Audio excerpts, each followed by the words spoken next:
तो hello guys, आज हम लोग एक और न्यू सीरीज को शुरू करने वाले हैं जिसकी स्टोरी लाइन तो बहुत ही कमाल की है और उसके ग्राफिक्स भी कमाल के हैं। तो चलिए जल्दी से शुरू करते हैं इस सीरीज को। तो कहानी की शुरुआत होती है और हमें एक छोटे बच्चे के रोने की आवाज सुनाई देती है जो कि वह कहीं जा रहा होता है और वहां पे बैठी हुई कुछ उसे देख रही होती हैं और एक डीमन गोयल तो टोकरी के साथ लिपटी भी होती है और उसके साथ पानी में बहते हुए आगे की तरफ जा रही थी। उस बच्चे के गले में एक जेट पेंडेंट होता जिसकी वजह से वहां पे मौजूद जितनी भी डार्क एनर्जी होती है वो उसके ज्यादा करीब नहीं जा पाती, ना ही वो डार्क एनर्जी उस बच्चे को हर्ट कर पाती है। मगर वो डार्क एनर्जी उस बच्चे का पीछा करते हुए जा रहा है। फिर अगले सीन में हमें दिखाया जाता है कि वो बच्चा एक विलेज में पहुंचता है जहाँ एक आदमी उसे पानी से निकाल कर अपने घर में ले आया था। वो लोग कहते हैं कि आखिर ये बच्चा है कौन? मास्टर ने तो कहा था कि अंधेरा होने से पहले ही घर वापस आ जाया करो, मगर ये लड़का तो अंधेरा होने तक भी बाहर मौजूद था। समझ में नहीं आ रहा कि आखिर इसने बाहर कैसे सरवाइव किया है। तो दूसरा बंदा कहता है कहीं ये भी एक मॉन्स्टर तो नहीं। वहां पे मौजूद तीसरा बंदा जो कि गूंगा होता है इशारों की जबान में उसके पेंडेंट की तरफ इशारा करते हुए कहता है कि जरा इसे देखो। वो मॉन्क उसकी बातों को ट्रांसलेट करते हुए कहता है कि एक गले में जो पेंडेंट है ये सेम टू सेम वैसा ही है जैसा कि हमारे विलेज के स्टैचू में है। ये स्टोन असल में डार्कनेस को दूर भगाता है। ये सुनकर वो लोग कहते हैं कि हाँ, ऐसा हो सकता है कि ये जेट पेंडेंट ही इसके सर्वाइवल की वजह हो। मगर वो छोटा बच्चा कंटिन्यूसली रोए जा रहा होता है जिसकी वजह से वहां पे मौजूद तीसरा बंदा कहता है कि तुम लोग अपनी बकवास बंद करो, मैं इस बच्चे को उठाकर बाहर फेंक रहा हूँ। ये कहते ही वो जोर से बिल पर अपने दोनों हाथ मारता है जिससे वो बच्चा ऊपर उछल जाता है और भी ज्यादा जोर से रोने लगता है और वो आदमी फिर उसे उठाकर दूर फेंकने लगता है। मगर वहां पर एक और बंदा आ जाता है जो कि उसे बाहर गिरने से पहले ही पकड़ लेता है। कहता है कि क्या तुम लोग पागल हो गए हो? इतने में अचानक फिर वहां पर एक और बंदा आता है जो कि अपनी आंखों पे पट्टी बांधे हुए होता है। वो उन लोगों से कहता है कि अक्सर लोग ऐसे बच्चों को जंगल में छोड़ देते हैं क्योंकि वो लोग उन्हें पाल नहीं सकते और वैसे भी यहाँ पे हमारे अपने खाने पीने के लाले पड़े हुए हैं, हम लोग इस बच्चे को कैसे पालेंगे? बेहतर ये कि इसे किसी और को देकर आओ। मगर वहाँ पे मौजूद वो माफमैन कहता है कि क्यों ना मैं इसे अपने किसी रेरे इंसेक्ट से कटवा लूं तो ये यहीं पे ही खत्म हो जाएगा। कहने के बाद हम देखते हैं कि एक सेंटीपेड उसके बिल्कुल करीब पहुंच जाता है। मगर अचानक से वहां पर एक लेडी आती है जो कि उस सेंटीपेड का काम तमाम कर देती है और उनसे कहती है कि बच्चे से अपने हाथ दूर हटाओ, मेरे पास एक गाय है जिससे मैं इस बच्चे को दूध पिला सकती हूँ। और वो उन लोगों से भी कहती है कि मुझे तुम लोगों की सपोर्ट की कोई जरूरत नहीं। जिसके बाद वो विलेज चीफ की तरफ देखती है और कहती है कि आप इसके बारे में क्या कहते हैं, क्या हमें इसे रख लेना चाहिए? वो ओल्ड मैन हंसना शुरू कर देता है और कहता है कि फाइनली हमारे इस डिसेबल्ड ओल्ड विलेज के पास एक नया लड़का होगा जो कि बिल्कुल हेल्दी होगा। तो वहां पे खड़ा हुआ वो मॉन्क कहता है नहीं, अगर विलेज चीफ को इसमें कोई इनकार नहीं तो हमें भी इसने कोई इनकार नहीं, और वैसे भी हमें इसे कोई नाम भी देना चाहिए। तो वो विलेज चीफ कहता है कि ठीक है, तो फिर हम लोग इसे इसका लास्ट नेम दे हैं जो कि किन होगा और इसका रियल नेम होगा मू, यानी इसका पूरा नाम मू किन है या फिर इसे किन मू भी कहा जा सकता है। लेडी से कहता है कि अब तुम ही इसे पाल पोस कर बड़ा करोगी। जिसके बाद हमें दिखाया जाता है कि हमेशा उस ओल्ड लेडी के रूम में होता है और एक जगह सोया हुआ होता है। अचानक फिर वहां पर एक डार्क एनर्जी आ जाती है जो कि आहिस्ता आहिस्ता उस बच्चे की तरफ आगे बढ़ रही थी और उस ओल्ड लेडी का ध्यान किसी और चीफ की तरफ था और उस बिहार जी के अंदर से बड़े बड़े हैंड बाहर निकलते हैं जो कि उस बच्चे की तरफ आगे बढ़ने लगते हैं।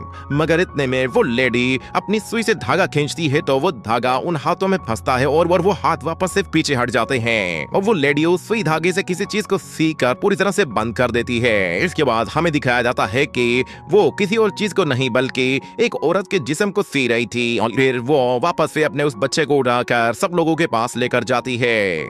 वो मॉन्क जैसे उसे उठाता है तो वो छोटा बच्चा उसके ऊपर ही सोसू कर देता है और वो बच्चा फिर उसके हाथ से निकलकर सीधा पानी की गहराइयों में जा रहा होता है। तो वहां पर एक जायंट मछली होती है जो कि उसे खाने वाली थी, मगर वो बच्चा वहां से निकलकर बाहर ऊपर की तरफ चला जाता है और उस पत्ते के ऊपर से नीचे गिरते हुए वो वापस से जमीन पे आ जाता है। तो उसे अपने सामने बहुत सारे कीड़े मकोड़े दिखाई देते हैं, यहाँ तक के बड़े बड़े सांप और बिच्छू भी मौजूद थे और एक बिच्छू तो उसे डंक मारने की कोशिश करता है, मगर वो बच्चा तो उसके डंक से ही लिपट जाता है। चलते चलते वो बच्चा पहाड़ के किनारे पर आ पहुंचता है, जहां वो सब लोग उसे देखकर बिल्कुल हैरान रह जाते हैं। वो बच्चा जैसे उस पहाड़ से नीचे कूदता है तो सबके बिल्कुल बालों से बच जाते हैं, और उनमें से एक बंदा तो उसे बचाने के लिए फौरन से दौड़ पड़ता है, और हमें दिखाया जाता है वो बच्चा हंसते मुस्कुराते हुए सीधा नीचे की तरफ जा रहा था।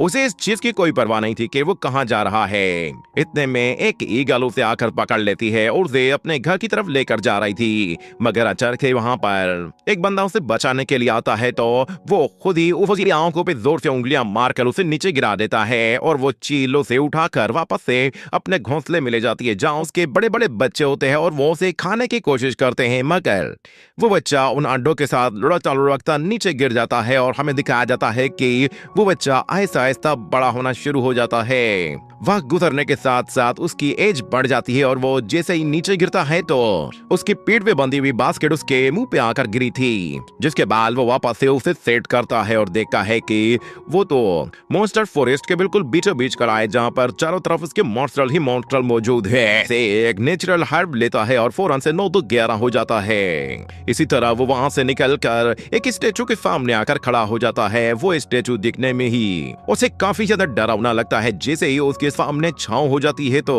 अचानक वहां पर कुछ अजीब सी हरकत होने लगती है, जिस पर उसे काफी डर लगने लगा था, क्योंकि पास में पड़े हुए जितने भी पत्थर थे वो सारे के सारे हवा में ऊपर आ गए थे। ये देखकर वो बिल्कुल सरप्राइज हो जाता है। पत्थरों को जैसे ही हल्का सा पुश करता है तो वो पत्थर बगैर किसी ग्रेविटी के आसपास मूव करने लगते हैं, और जैसे ही बादल वहां से हटते हैं और सूरज की रोशनी उस स्टैचू पर पड़ती है तो वो ग्रेविटी बिल्कुल नॉर्मल हो जाती है और सारे पत्थर नीचे गिर जाते हैं। ये देख मुंह बहुत ज्यादा डर जाता है और वापस से वहां से भाग कर दूर निकल जाता है। और सीन में हमें दिखाया जाता है कि वो वहां पे मौजूद एक जायंट स्टेचू के फेस के ऊपर चढ़ रहा होता है, जो कि एक पहाड़ से भी ज्यादा ऊंचा था, मगर किन हार मानने वाला नहीं था। वो उसके ऊपर चढ़ जाता है तो उसे वहां पर पायलट क्लियरली नजर आ रहा होता है, मगर वो अपने सामने बादलों को देखता है और फिर एक पत्थर उठाकर उनकी तरफ फेंकता है, मगर वो पत्थर किसी चीज से टकराते हैं और गायब हो जाते हैं। और दूसरी तरफ हमें दिखाया जाता है कि किन्मू वो वहीं पर ही बेड़े बेड़े सो जाता है। जिसके बाद अंधेरा हो जाता है तो वहां पर एक जायंट फेस अपीयर होता है, जिसकी सिर्फ एक ही आंख दिखाई देती है,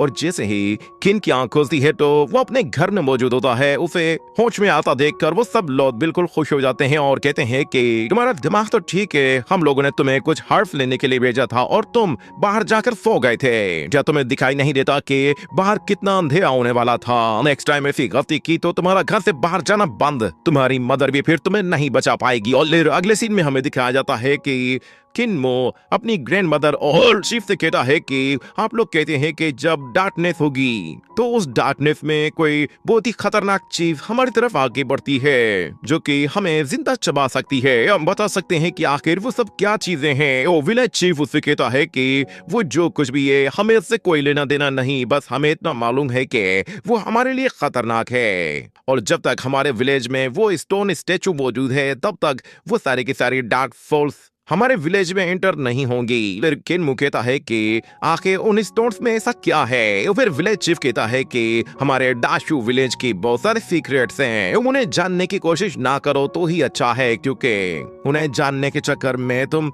अपनी लाइफ बिला वजह में ही गवा बैठोगे। ये सुनकर किन्मू कहता है कि अच्छा ठीक है, तो फिर मैं वापस से नेचुरल हर्ब जमा करने के लिए जा रहा हूँ। तो फिर उसकी ग्रैंड माँ कहती है कि तुम डार्कनेस होने से पहले ही घर वापस आ जाना। के जाते ही वो ग्रैनी कहती है कि पिछले कुछ सालों में मैंने नोट किया है कि उसकी अवेकनिंग के कोई भी साइन नहीं हो रहे हैं। ऐसा लग रहा है कि जैसे वो शायद कल्टीवेशन के लिए पैदा नहीं हुआ है। पता नहीं वो ऑर्डिनरी लोगों की तरह कैसे जिंदगी गुजारेगा। तो फिर ब्रेंड पा कहता है कि ऑर्डिनरी लोग वो सिर्फ और सिर्फ कुछ साल तक ही जिंदा रह पाते हैं। मास्कमैन कहता है कि अगर वो ऑर्डिनरी इंसान की तरह जिंदगी गुजारेगा तो वो डाशू विलेज में कैसे सरवाइव कर पाएगा, क्योंकि ये जगह बहुत ही ज्यादा खतरनाक है। हाँ, अगर तुम चाहती हो कि उसकी अवेकनिंग कंप्लीट हो जाए तो फिर तुम्हें 4 यूनिट ब्लड्स की जरूरत पड़ेगी, और उसके बाद तुम्हें उस पर पूरा फोकस करना होगा। अगले फिल्म में हमें दिखाया जाता है कि किन गाय के ऊपर बैठकर बांसुरी बजाते हुए एंगल की तरफ से निकल जाता है। अचानक वो देखता है कि जैसे जैसे अंधेरा होने लगा है तो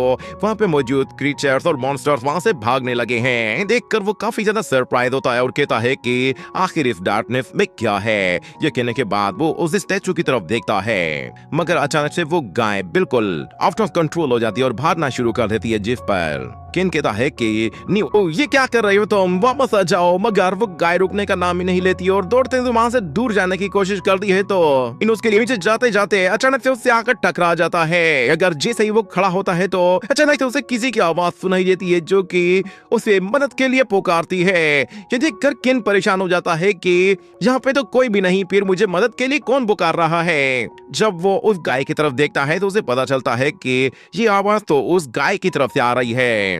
वो न्यू से कहता है कि क्या ये तुम हो जो मुझसे बातें कर रही हो। फिर वो गाय उससे कहती है, हाँ मैं मेरे ही दूध से पाल पोस कर बड़ा किया गया है, इसलिए मैं तुम्हारी हाफ मदर हूँ, मगर फिलहाल मुझे तुम्हारी मदद की जरूरत है, तुम मुझे बचा सकते हो। तो किन कहता है, मैं तुम्हें कैसे बचा सकता हूँ। तो वो गाय कहती है कि मेरे सिर के ऊपर एक नीडल लगी हुई है जिससे मुझे बहुत ज्यादा तकलीफ होती है, क्या तुम उसे मेरे सिर से निकाल सकते हो।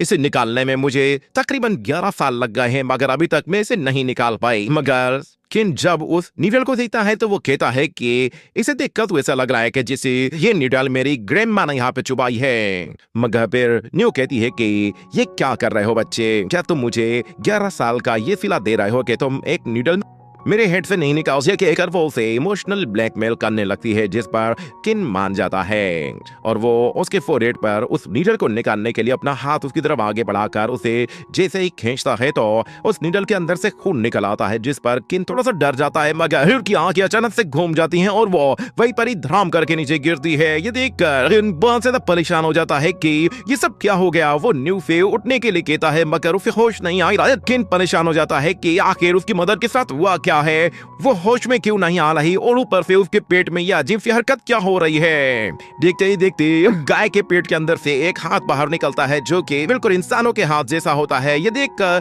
वो और भी ज्यादा डरने लगता है और फिर अचानक से किसी के हंसने की आवाज सुनाई देती है। वो आवाज एक लड़की की थी। वो हंसते हुए कहती है कि फाइनली 11 साल तक मुझे इस लेकिन के अंदर लॉक करने के बाद मुझे आजादी का मौका मिल रहा है। एक स्नेक गर्ल बाहर निकल आती है जो कि 11 साल तक उस बॉडी के वो अपनी आजादी पर बहुत ही ज्यादा खुश होती है। मगर जब उसकी नजर किन पर पड़ती है तो वो फौरन से उसके पास आती है और कहती है कि तुम्हें तो मैं आज मारूंगी क्योंकि ये सब कुछ तुम्हारी वजह से हुआ है। अगर तुम पैदा ना हुए होते तो मुझे कभी भी वो ओल्ड लेडी इस स्किन के अंदर 11 साल तक कैद ना करती है। कहते ही वो उस पर जैसे ही हमला करती है तो किन खुद को बचाने की कोशिश करता है, मगर वो लड़की उसे पकड़कर उठाकर दूर फेंकती है। इसकी वजह से उसके कंधे पर हल्की सी चोट लग जाती है और वो उस लड़की से कहता है कि आखिर कौन हो तुम और तुम मुझे पालने के लिए काऊ क्यों बनी हुई थी। तो फिर वो ओल्ड लेडी उसे बताती है कि शानलोंग सिटी के लॉर्ड की वाइफ हूँ। ये कहते हुए वो उस पर फिर से अटैक करती है और एक लात मारकर जोर से उठाकर दूर फेंकती है और फिर उस पर अपने पंजे से वार करती है जिससे वो बाल बाल बचता है। मगर वो लड़की फिर उसे गले से पकड़कर ऊपर उठा लेती है और कहती है कि उस ओल्ड लेडी ने मुझे बेवकूफ बनाकर मुझे काऊ में कन्वर्ट कर दिया। मैंने 11 साल उसके पेट के अंदर गुजारे हैं, मैं भला तुम्हें इतनी आसानी से कैसे जाने दे सकती हूँ। ये कहने के बाद वो अपने हाथों से पॉइजनस एनर्जी जनरेट करती है और कहती है कि मैं इस सारी नफरत को तुम्हारे साथ यहीं पे ही दफन कर दूंगी। ये कहते ही वो उसे मारने ही वाली होती है कि अचानक से किन को पीछे कुछ नजर आता है। वो कहता है कि ग्रैंडमा मुझे बचाइए। ये सुनकर वो लड़की डर के मारे पीछे देखती है तो किन उसे जोर से लात मारकर पीछे धकेल देता है और वो लड़की सीधा एक मॉन्स्टर फ्लावर के मुंह में चले जाती है, जिसकी वजह से वो फ्लावर उसे निकलने की कोशिश करता है और किन वहां से 9 तो 11 हो जाता है। इतने में वो लड़की अपनी पॉइजनस एनर्जी का इस्तेमाल करते हुए उस पूरे के पूरे फ्लावर को ही डिस्ट्रॉय करके रख देती है और उसे किन पर बहुत ही ज्यादा गुस्सा आने लगता है, जिसके बाद वो फौरन से अपने रियल फॉर्म में आने लगती है। हमें दिखाया जाता है कि उस लड़की के चारों तरफ एक जायंट स्नेक की स्पिरिचुअल बॉडी आ जाती है और वो बहुत ही ज्यादा गुस्से में आ गई थी तो उसकी पावर बहुत ज्यादा बढ़ चुकी थी। जैसे ही वो किन पर हमला करने की कोशिश करती है तो अचानक से हमें दिखाया जाता है वहां पर ग्रैंडपा क्वाना पहुंचता है जो कि उसे आते ही फौरन से उस स्नेक गर्ल से बचा लेता है और हमें वहाँ पर वो ग्रैनी भी दिखाई देती है। और साथ ही उस स्नेक गर्ल से कहती है कि माउस सिटी लॉर्ड की वायुम आज तक जिंदा इसीलिए हो क्योंकि मैंने तुम्हें जिंदा रखा हुआ है। तुमने अगर इस बच्चे को दूध ना पिलाया होता तो मैंने तुम्हें 11 साल पहले ही मार दिया होता। जरा एक मर्तबा सोचो, अगर ये बच्चा ना होता तो क्या तुम अब तक जिंदा होती? तुम्हारे पास जो जिंदगी है वो इसकी वजह से है। वो स्नेक गर्ल कुछ कहने की कोशिश करती है, मगरेनी एक नीडल उसके सिर के आर पार कर देती है, जिससे उस स्नेक गर्ल का काम वही तमाम हो जाता है। और वो ग्रैनी उससे कहती है कि तुमने बिल्कुल गलत मेथड यूज किया है। मैंने तुम्हारे हस्बैंड को बिल्कुल भी किसी काम के लिए नहीं उकसाया था, बल्कि मुझे तो तुम्हारी जैसी औरतों से बहुत ज्यादा हमदर्दी ने गलत मेथड चुन लिया। तुमने मेरे ही बच्चे को मारने की कोशिश की है, जिसकी वजह से अब मुझे मजबूरन तुम्हें मारना पड़ा है। और फिर ग्रैंडपा क्वान किन से कहता है कि तुम्हें अभी भी मार्शल आर्ट का कोई भी एक्सपीरियंस नहीं है। इस दुनिया में ताकतवर राज करता है और कमजोर गुलाम बनकर रहता है। ये कहने के बाद वो वहाँ पे मौजूद उस लड़की को और उस गाय की बॉडी को उठाकर वापस पानी में दे फेंकता है। और फिर किन से कहता है कि जरा इस बिग वॉइड को देखो, ये दुनिया बहुत बड़ी है। अगर ग्रैनी कहती है कि आज मेरे बच्चे की अवेकनिंग का दिन है, ये सुनकर किन कहता है कि क्या मेरी अवेकनिंग? और फिर ग्रैनी कहती है कि हाँ, आज तुम्हारी अवेकनिंग का दिन है, इसीलिए आज तुम्हें हमारे साथ चलना है। उनके जाने के बाद हमें दिखाया जाता है वहाँ पर वही डार्कनेस आ जाती है जो कि पानी में पड़ी हुई उन दोनों डेड बॉडीज को पूरी तरह से जलाकर राख कर देती है। उनकी सिर्फ और सिर्फ हड्डियां ही रह जाती हैं और वो डेड बॉडी फिर तैरते तैरते दूर पानी में कहीं और चली जाती है, जहाँ पे हमें कुछ और कल्टीवेटर्स को दिखाया जाता है। वो लोग उस डेड बॉडी को देखते हुए कहते हैं हॉटस्टर्स हर जगह फैले हुए हैं। डाशू विलेज वो पूरी तरह से हिमाइयों से भरा हुआ है। जाने के बाद वो उस लड़की की डेड बॉडी को निकाल कर वापस पानी से बाहर फेंकता है और कहता है कि इस ड्रेस को देखकर लग रहा है कि ये लड़की कोई अमीर घर की थी और यहाँ पे जियाओ लॉन्ग सिटी ही डाशू विलेज के सबसे ज्यादा करीब है। ऐसा लग रहा है कि ये लड़की जियाओ लॉन्ग सिटी की बहुत ही फेमस लड़की हुआ करती होगी, क्योंकि पर्सनैलिटी और इसके पास मौजूद सामान से ऐसा लग रहा है कि इस लड़की को किसी ने अपनी नीडल्स चुभा कर कंट्रोल करने की कोशिश की है और ये काम किसी और का नहीं बल्कि सिर्फ और सिर्फ टियानमो का होगा। ऐसा लग रहा है कि जैसे वो सब के सब लोग यहाँ पे आसपास कहीं छुपे हुए हैं। वो अपने सारे साथियों से कहता है कि सब लोग मुझे फॉलो करो, हम लोग फौरन से डाशू विलेज की तरफ जाएंगे और उन सबको खत्म कर देंगे। ये कहने के बाद वो लोग फौरन से आगे निकलते हैं और इसी के साथ ये एपिसोड यहीं पे ही